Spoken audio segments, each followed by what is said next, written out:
Butter chicken মশলা বানানোর জন্য 500 গ্রাম চিকেনের সাথে 2 চামচ রসুন বাটা, গরম মশলা গুঁড়ো, গোলমরিচ গুঁড়ো দিয়ে ভালো করে ম্যারিনেট করে নেব।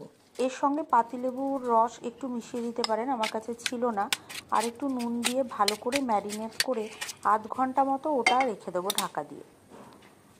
ফ্রাইং প্যানের মধ্যে বাটার নিয়ে ভালো করে বাটারটাকে গরম করে তার মধ্যে আরও একটুখানি গরম মশলা গুঁড়ো কিন্তু ছড়িয়ে দিয়ে চিকেনগুলোকে তার মধ্যে দিয়ে ভালো করে এপিঠ ওপিঠ হালকা করে ভাজা ভাজা যখনই হয়ে যাবে তখন সেটা ঢাকা দিয়ে দেবো।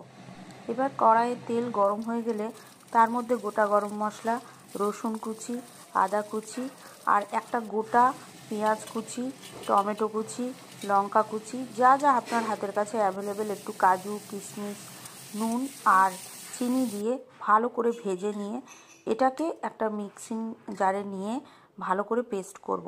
আপনারা এখানেও এক্সট্রা কাজু এবং কিশমিশ দিয়ে দিতে পারেন।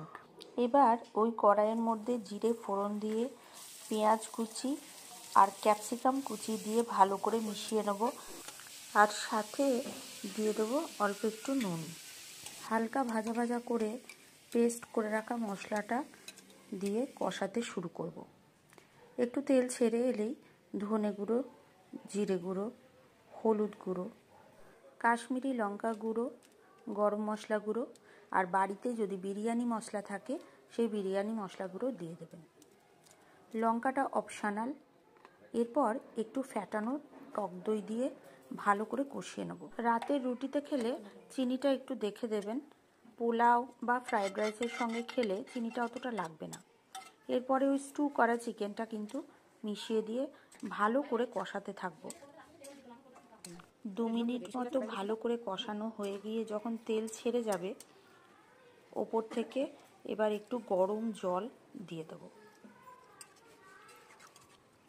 জল ফুটে এলে মিনিট 5 থেকে 10-এর জন্য সেদ্ধ হতে দেবো।